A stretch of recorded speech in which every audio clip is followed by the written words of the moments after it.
ഈ വീഡിയോ രാഹുൽ ഗാന്ധിയെ കുറിച്ചാണ്. പേഴ്സണലി എനിക്ക് ഏറെ ഇഷ്ടമുള്ള ഒരു വ്യക്തിയാണ് രാഹുൽ ഗാന്ധി. ഇന്ത്യയിൽ ജനാധിപത്യവും സെക്യുലറിസവും ഒക്കെ നിലനിന്ന് കാണണമെന്ന് ആഗ്രഹിക്കുന്നവർക്കുള്ള ഏക പ്രതീക്ഷയാണ് ആ മനുഷ്യൻ. പക്ഷേ ചില കാര്യങ്ങൾ പറയാതിരിക്കാൻ വയ്യ. ഈ വീഡിയോ ഒരു പക്ഷേ നിങ്ങളെ അലോസരപ്പെടുത്തിയേക്കാം. പക്ഷേ പറയേണ്ടത് പറയണമല്ലോ. എന്തിനാണ് ഇങ്ങനെ ഒരു പ്രതിപക്ഷ നേതാവ്? രാജ്യത്തെ പ്രധാനമന്ത്രി പോയിട്ട് പ്രതിപക്ഷ നേതാവ് പോലും ആകാൻ ഒരു യോഗ്യതയുമില്ലാത്ത ആളാണ് താനെന്ന് രാഹുൽ ഗാന്ധി ഓരോ ദിവസവും തെളിയിച്ചുകൊണ്ടിരിക്കുകയാണ്. അദ്ദേഹം കുളത്തിൽ ചാടിയതുകൊണ്ടോ കടലിൽ ചാടിയതുകൊണ്ടോ വഴിയിലുള്ള തട്ടുകടയിൽ നിന്ന് ഉണ്ടംപൊരി കഴിച്ചതുകൊണ്ടോ ഈ രാജ്യത്തിന്റെ രാഷ്ട്രീയ ഗതിവിഗതികളിൽ ഒരു നാമ്പു പോലും മാറ്റം വരില്ല.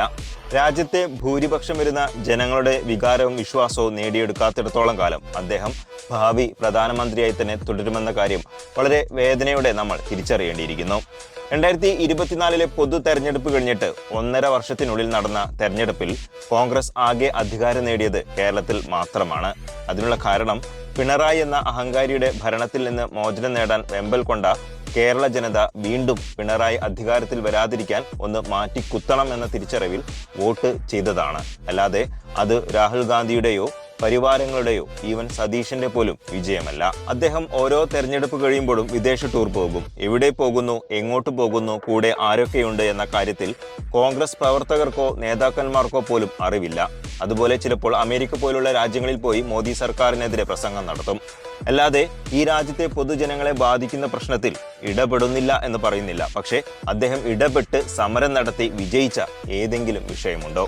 ഈ നാട്ടിലെ ജനങ്ങൾക്ക് പൂർണ്ണമായും വിശ്വസിക്കാൻ പറ്റിയ നേതാവിനെ ഉയർത്തിക്കാട്ടാൻ കോൺഗ്രസ് എന്ന് തയ്യാറാവുന്നു, അന്നേ ഈ രാജ്യത്തെ ഭരണം നേടാൻ കോൺഗ്രസിന് കഴിയൂ. സ്ഥാനമാനങ്ങൾക്ക് വേണ്ടി കടിപിടി കൂടുന്ന ജരാനര ബാധിച്ച പടുവൃദ്ധ കോമരങ്ങളെ പോലും നിലക്കി നിർത്താൻ അദ്ദേഹത്തിന് കഴിയുന്നില്ല എന്നത് ഒരു നഗ്ന സത്യമാണ്.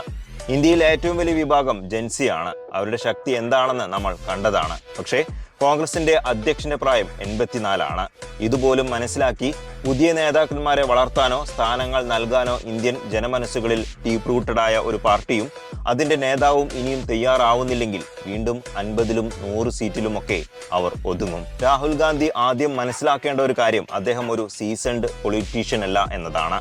ഒരു വലിയ വിഭാഗം ഇന്ത്യൻ ജനങ്ങൾക്കിടയിൽ സ്വാധീനവും ബഹുമാനവുമുള്ള ഒരു കുടുംബത്തിലെ അവസാന കണ്ണിയാണ് അദ്ദേഹം. ആ സ്നേഹമാണ് അയാളെ ഇന്നും അവരുടെ നേതാവായി കാണാൻ കാരണം. അല്ലാണ്ട് 142 കോടി ജനങ്ങളിൽ വേറെ ചുണക്കുട്ടികൾ ഇല്ലാഞ്ഞിട്ടല്ല. തെരഞ്ഞെടുപ്പ് കഴിഞ്ഞാൽ രാഹുൽ ഗാന്ധിയും കൂട്ടരും ഉറങ്ങാൻ പോകുമ്പോൾ BJP അതിന്റെ പ്രവർത്തകരെ അടുത്ത തെരഞ്ഞെടുപ്പ് നടക്കുന്ന സ്ഥലത്തേക്ക് ശ്രദ്ധ കേന്ദ്രീകരിക്കുന്നു. ഇപ്പോൾ അവരുടെ ലക്ഷ്യം പഞ്ചാബ്, UP എന്നിവിടങ്ങളിലെ സംസ്ഥാന തെരഞ്ഞെടുപ്പാണ്. അതിനവർ എല്ലാ കാർഡും ഇറക്കി കളിക്കുന്നുമുണ്ട്. പണിയെടുക്കാതെ അധികാരം ലഭിക്കാൻ ഇന്ത്യ മൊത്തം കേരളത്തിലെ പോലെ പ്രബുദ്ധരായ ജനങ്ങളല്ല എന്നുകൂടി കോൺഗ്രസ് നേതൃത്വം മനസ്സിലാക്കണം. കോൺഗ്രസിനെ ഉയർത്തിക്കാട്ടുമ്പോഴൊക്കെ BJP പറയുന്ന ഒരു കാര്യമുണ്ട്. 60 വർഷം ഒരു കുടുംബം ഭരിച്ചു തുലച്ചു കളഞ്ഞ ഒരു രാജ്യമാണ് ഇന്ത്യ. വീണ്ടും അവരുടെ കൈകളിലേക്ക് തന്നെ നിങ്ങൾക്ക് ഇന്ത്യയെ ഏൽപ്പിക്കണമോ എന്ന്. അവരുടെ വർഗീയ കാർഡുകൾ പലതും ഇപ്പോൾ ചീട്ടുകൊട്ടാരം പോലെ തകർന്നടിയുമ്പോൾ ഈ സ്റ്റേറ്റ്മെന്റിന് മുന്നിൽ ജനം വീണുപോകുന്നു. 142 കോടി ജനങ്ങളുള്ള ഇന്ത്യയിൽ നിന്ന് മതേതരത്വം മനസ്സിൽ കൊണ്ടു നടക്കുന്ന ഇന്ത്യക്കാരെ മുന്നോട്ട് നയിക്കാൻ പറ്റിയ ഒരാളെ നെഹ്റു കുടുംബത്തിൽ നിന്ന് അല്ലാതെ തെരഞ്ഞെടുക്കാൻ കോൺഗ്രസിന് കഴിയില്ലേ എന്നതാണ് പ്രസക്തമായ ചോദ്യം. എത്രയോ ഊർജ്ജസ്വലരായ നേതൃപാടവുമുള്ള യുവാക്കളുള്ള നാടാണിത്. അവരെ ഉയർത്തിക്കൊണ്ടുവരാതെ പല്ലുകൊഴിഞ്ഞ സിംഹങ്ങൾക്കും നെഹ്റു കുടുംബത്തിനും മാത്രം അത്താഴമൊരുക്കുന്ന കോൺഗ്രസ് പിന്നെ എങ്ങനെ വച്ചുപിടിക്കും? ഇനി എന്നെ തെറി വിളിക്കാൻ വരുന്ന കോൺഗ്രസ്സുകാരോടാണ്. എനിക്ക് കോൺഗ്രസിനോടോ രാഹുൽ ഗാന്ധിയോടോ യാതൊരു വിരോധവുമില്ല. കോൺഗ്രസിനോട് ഇഷ്ടം മാത്രമേ ഉള്ളൂ. ആ ഇഷ്ടം ഉള്ളതുകൊണ്ടാണ് ഇത്രയും പറഞ്ഞത്.